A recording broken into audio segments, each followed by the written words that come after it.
Hello dear friends, today welcome my channel PSI. So आज हम हिंदी के बारे में यानी हिंदी जो हमारा सब्जेक्ट है, हमारा सिलेबस है, उसके बारे में आज हम पढ़ने वाले हैं। और हमारा जो फर्स्ट टॉपिक है आज का वो है फ्रेंड्स, आज का जो टॉपिक है वो है आपका हिंदी बोलियाँ। ओके, तो आज हम हिंदी बोलियों को डिटेल में पढ़ेंगे कि ये हिंदी बोलियाँ हैं क्या। तो हिंदी बोलियों में मारवाड़ी, राजस्थानी, अवधी ब्रजभाषा और खड़ी बोली समय समय पर साहित्य में प्रतिष्ठित रही। इसका विस्तृत विवरण देते हुए अन्य समृद्ध बोलियों का परिचय, प्रमुख विशेषताएं दी जा रही हैं। तो फ्रेंड्स, इसकी बहुत सी ऐसी विस्तृत विशेषताएं हैं जो हिंदी के माध्यम से दी जाती हैं। तो हमारा जो फर्स्ट है पूर्वी खंड, यानी कि पूर्वी खंड जो हिंदी का भाषा है, पूर्वी हिंदी अगर हम मान के चले तो पूर्वी हिंदी में तीन, यानी कि उसका जो तीन का पार्ट है वो है, पहला है अवधी, दूसरा बघेली और तीसरा है छत्तीसगढ़ी। और वहीं हम पूर्वी यानी पूर्वी खंड में दो भाषाएं हैं, एक पूर्वी हिंदी, एक बिहारी हिंदी। पूर्वी हिंदी में तीन हैं, अवधी, बघेली, छत्तीसगढ़ी। और वहीं हम देखें तो हमारा जो बिहारी है उसमें भी तीन हैं कौन से? बिहारी, मगही, मैथिली। बिहारी, मगही और मैथिली। ओके फ्रेंड्स, नेक्स्ट हम देखते हैं हमारा जो नेक्स्ट हिंदी का टॉपिक है वो है पश्चिमी खंडी, यानी पश्चिमी खंड का कौन सा है पार्ट? तो पश्चिमी खंडी में हम देखते हैं पश्चिमी हिंदी और राजस्थानी हिंदी। तो पश्चिमी हिंदी में आकार बहुला में कौरवी, हरियाणवी और दक्षिणी, कौरवी, हरियाणवी और दक्षिणी आती है। और ओकार बहुला में ब्रजभाषा, बंदेली, कनौजी, ये तीन भाषाएं आती हैं। और पश्चिमी खंड जो हमारा राजस्थानी है उसमें फ्रेंड्स चार आती हैं, यानी कि पहली है मारवाड़ी, जयपुरी, मेवती, मालवी और कुमाऊँ। मारवाड़ी, जयपुरी, मेवती, मलावी। और हमारा जो पहाड़ी हिंदी है, पहाड़ी हिंदी में दो होते हैं, कुमाऊँ, एक होता है गढ़वाली। तो फ्रेंड्स, अब यहाँ हम देखते हैं अवधी। जैसे कि आपने यहाँ पे देखा पहला था अवधी में था ना, तो अब हम अवधी की टॉपिक जो हमारा लेके चलते हैं हम अवधी को। ओके फ्रेंड, ये जो अवधी है इसको हम लेके चलते हैं। अवधी, बघेली, छत्तीसगढ़ी जो हमारा पूर्वी हिंदी है। पूर्वी हिंदी हमारा जो पूर्व खंड में पूर्वी हिंदी है वो अवधी, बघेली और छत्तीसगढ़ी है। हम अब देखते हैं यहाँ पे अवधि का इतिहास हम देखने से पहले आपको बता दें कि हमारे चैनल को सब्सक्राइब कर लीजिएगा और बेल आइकन को दबा दीजिएगा ताकि आप हमारे नोटिफिकेशन आप पर पहुँचे आराम से, क्योंकि ये जो यूपीएसआई का बैच है ये हमारे इस चैनल में पूरा का पूरा विशेषताएँ दिया गया है और ये आपके फ़ोन पे नोटिफिकेशन पहुँच जाता है। तो आप इसको लाइक कर दीजिए, शेयर कर दीजिए, सब्सक्राइब कर दीजिए। अब फ्रेंड्स, हम देखते हैं हम अवधि क्या है। अवधि में अर्धमागधी से विकसित पूर्वी हिंदी बोलियों में अवधि स्वर प्रधान और प्रतिनिधि बोली है। अयोध्या में औध और अवध नाम बना है। अयोध्या का प्रदेश कौशल के अंतर्गत था, इसलिए अवधि को कौशली भी कहा जाता है। अवधि को क्या कहा जाता है फ्रेंड्स? तो कौशली भी कहा जाता है। आप इसको ध्यान में दीजिए, कौशली। ओके फ्रेंड्स, कुशली इम्पोर्टेंट है क्योंकि कुशली जो हमारा है वो आपका आता है इनोसेंट में, तो कुशली इम्पोर्टेंट है भाई साहब।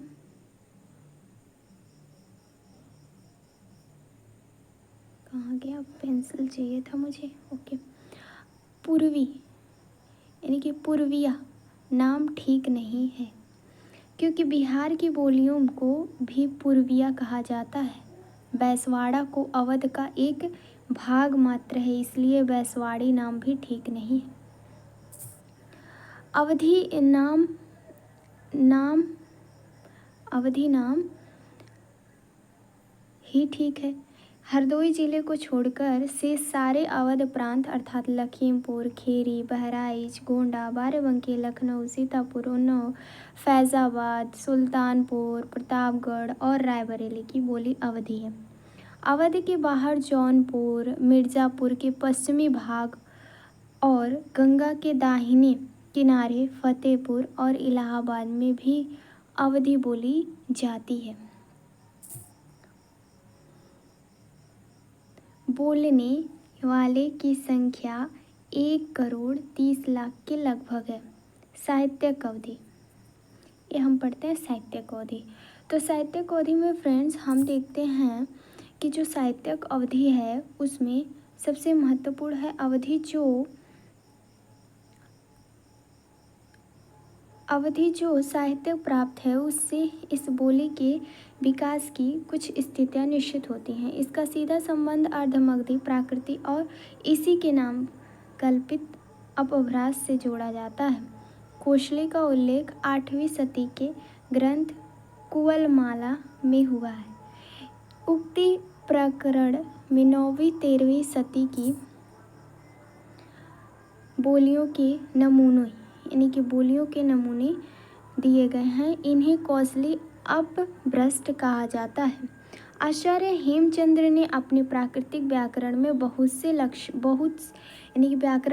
से लक्षण दिए हैं जो प्राचीन अवधि से घटित हैं। जैसे उदाहरण में फ्रेंड्स दिया है जोसु किरौ हुकारौए जीवाही मुंझे एज के ही तड़ेड़। प्राकृत पेंडलम से प्राचीन अवधि का एक छंद किया जा रहा है।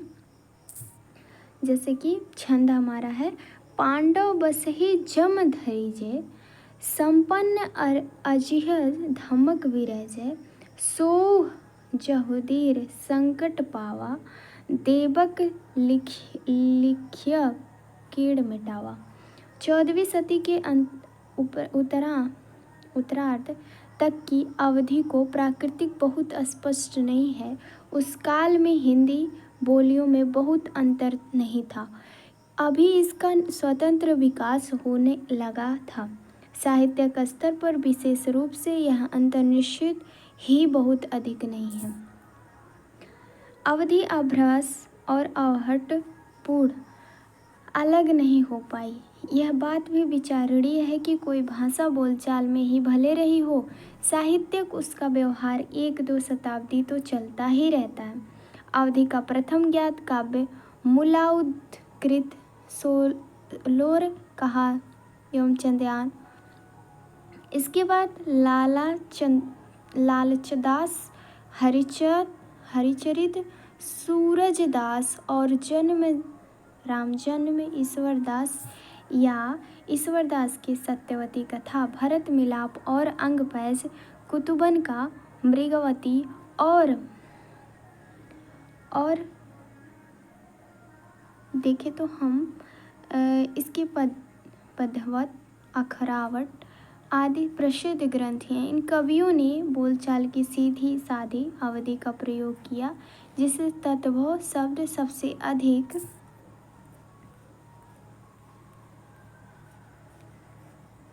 अधिक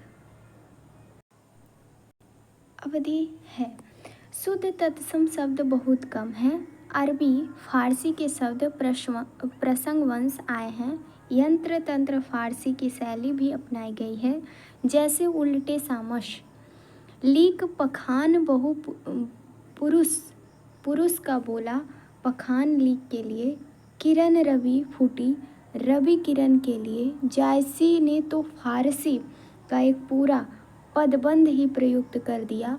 सिर तापाई संज्ञा रूपों में अभी कोई व्यवस्था नहीं आ पाई थी। कहीं उपसर्गों का लोप है, कहीं सर्वनामों का, कहीं क्रियाओं का और यंत्र तंत्र वयों का भी। पुराने परसर्गों में जो बाद में नहीं रहे, सेती से कहें का, को और ए ने उल्लेखनीय है ही प्राय सभी कारकों के लिए प्रयुक्त हुआ। कुछ विचित्र कारक चिन्ह भी पाए जाते हैं। मीत में मित्र से तारंभ नीचे से, ता होई का मतलब होता है वहाँ से। तुई अहम तुम्हें सर्वनाम विशेष ध्यान देने योग्य है। क्रियारूप भी स्थिर नहीं थे। छूट, छूट का अर्थ होता है छूटा। सूझ, सूझ का अर्थ होता है सूझती। आओ, आओ का अर्थ होता है आया। हूत, हूत का अर्थ होता है था। कुछ अन्य प्रयोग हुए थे। तो जैसे ही हमने हिंदी में अवधि में देखा तो बहुत सारे अवधि में नाम आए, उसके अर्थ आए अलग अलग। हमने खड़ी बोली अपनी भाषाओं में परिवर्तित कर दिया। तो भाषा का फ्रेंड्स अलग अलग ही मतलब होता है। तो यहाँ पै, पै का मतलब होता है ही। अछीलो, अछीलो का मतलब होता है था। चाही का मतलब होता है बढ़कर। नौजी का मतलब होता है ईश्वर ना करे। आहक का मतलब होता है लालसा। और राध का मतलब होता है निकट। जैसे कि भाषा का निर्वाह 17वीं शताब्दी में आलम और उस्मान, और 17वीं शताब्दी में नूर मोहम्मद और शेखर सती अली शाह तथा 20वीं सदी में ख्वाजा अहमद आदि सूफी कवियों ने किया। तो काल प्रवाह में अवधि में जो परिवर्तन हुए वह स्पष्ट लक्षित होते हैं, परंतु शैली में कोई विशेष अंतर नहीं है। यह सही है कि वह परिवर्ती कवियों की भाषा में वह कलात्मकता नहीं हो जो जायसी में प्राप्त होती है। साहित्यिक हिंदी के विकास में तुलसीदास का विशेष स्थान है। वे संस्कृत के प्रकांड पंडित थे। उनकी भाषा में संस्कृत के तत्सम शब्दों और संस्कृत के अवधिकृत शब्दों का बहुल्य इनमें भाषा संपन्न होती है। इनमें प्रयोग की लचक और भावों की अभिव्यक्ति में विविधता के साथ सटीकता आई और उसे साहित्य स्वरूप प्राप्त हुआ। तुलसीदास कहीं कहीं लोक भाषा के स्तर तक अवश्य उतरे हैं, परंतु सामान्य रूप से उनकी अवधि शिष्ट भाव प्रधान और प्रौढ़ है।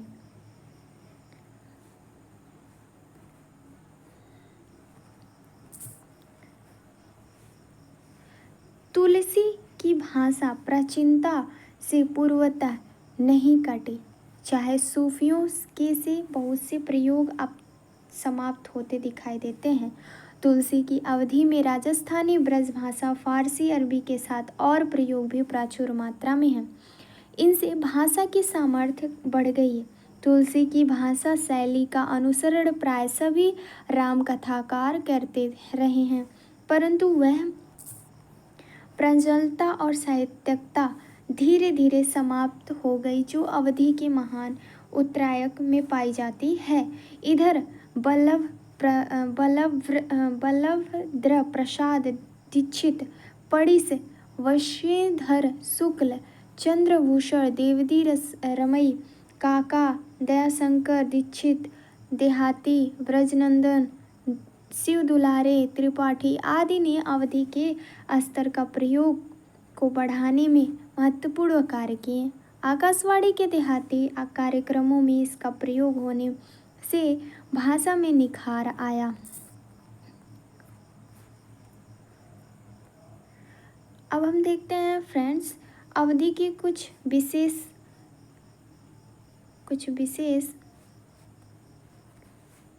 विशेषताएं।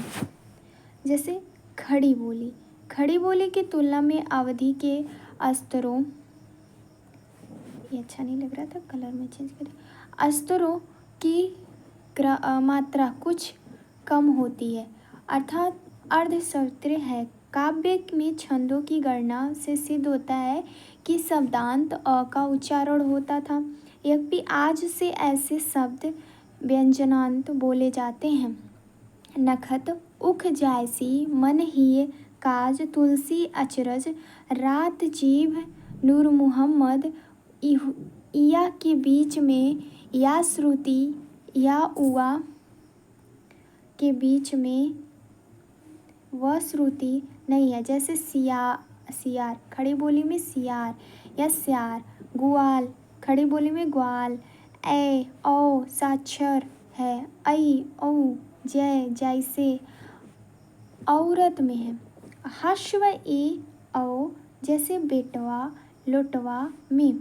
दीर्घ ए ओ के अतिरिक्त पाए जाते हैं। यद्यपि लिखाई में दोनों का स्वरूप एक ही रखा गया है, ड के स्थान पर न मिलता है। तो देखिए फ्रेंड्स, यहाँ पे कुछ मैप बने हुए हैं, यानी इस मैप में हमें दिखा, आई होप आपको दिख रहा होगा, इस मैप में सिंधु यानी कि जो अवधी भाषा है उस कहाँ कहाँ बोली जाती है। तो अवधी भाषा के लक्षण हमें अलग अलग राज्यों में देखने को मिलता है। जैसे यहाँ पे देखिए, सिंधी, लहदी, पश्चिमी मारवाड़ी, मेवाटी, जयपुर, हरियाणी, खड़ी बोली, ब्रजभाषा, कन्नौजी बोली जाती है। यानी कि पश्चिमी मारवाड़ी में मेवाती, जयपुरी और भेली, सिंधी, लहरी, ये सारी की सारी पश्चिमी मारवाड़ी में बोली जाती है। और गुजराती, मालवी और मराठी। अगर वहीं हम बात करें ब्रजभाषा कन्नौजी में खड़ी बोली जो है, तो हरियाणी, पहाड़ी हिंदी जिसका नाम है, उसको खंड बुंदेली, पूर्वी बहेली की भाषा छत्तीसगढ़ी में है, तेगुली, उड़िया, अवधी, भोजपुरी, एंड मैथिली जो है मगही, बांग्ला, नेपाल। अब हम फ्रेंड इसमें देखते हैं नेक्स्ट टॉपिक हमारा जो है वो है यहाँ पे सबसे इम्पोर्टेंट अन्य पूर्वी बोलियाँ, जैसे बघेली। हमने अवधि के बारे में जान लिया जो हमारे लिए इम्पोर्टेंट है। ओके, अब हमारे लिए इम्पोर्टेंट है बघेली। ओके, ये पूछा जाता है एग्जाम में, बघेली को अवधि की दक्षिणी शाखा कहना ही उचित होगा। लोकमान्य क्या मानना है कि जो बघेली को एक बोली अवश्य मानता है, किंतु इन जनमत का आधार ऐतिहासिक है। भाषा वैज्ञानिक नहीं, बुंदेलखंड महाभारत काल में एक स्वतंत्र राज्य रहा। 12वीं शताब्दी सदी में सोलंकी राजपूत व्याघ्र देव ने बघेल वंश की नींव डाली, और जिसमें प्रदेश का नाम बुंदेलखंड और बोली बेघेलखंडी और बेघेली पड़ गया। रीवा इसका केंद्र रहा, किंतु बेघेलखंड के बाहर बघेली बोली जाती है। इसका क्षेत्र उत्तर में मध्य प्रदेश, उत्तर प्रदेश की सीमा से लेकर दक्षिण से बालाघाट और पश्चिम से दमोह और बांदा की पूर्वी सीमा से लेकर पूर्व से मिर्जापुर, छोटा नागपुर और बिलासपुर की पश्चिमी सीमाओं तक फैला हुआ है।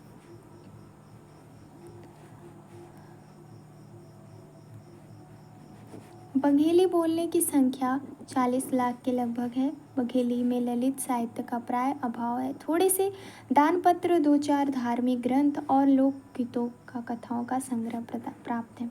अवधि की अपेक्षा बघेली में व स ब उच्चारण करने की प्रवृत्ति अधिक है। जैसे अबा, अवधि अव, इहाया। परसगो के में कर्म संप्रदा के का के अतिरिक्त कहा और कारण अपादन में ते के अतिरिक्त वार उल्लेखनीय। सर्वनाम में म्याव, मोही, मुझे, त्वाही, तुही, तुझे, वही, उसको, यही, उसको विशिष्ट है। विश्लेषण के निर्माण में हाँ प्रत्यय अधिकतर लगता है। जैसे अधिकाह, निकाह में क्रिया रूपों में निम्नलिखित भेद विचारणीय हैं। नेक्स्ट वीडियो में हम आपको बघेली के बारे में और भी डिटेल में बता देंगे। अब यहाँ तक कि हम वीडियो लंबा हो जाएगा, इसलिए हम नेक्स्ट यानी पार्ट 2 में हम देखेंगे हिंदी की।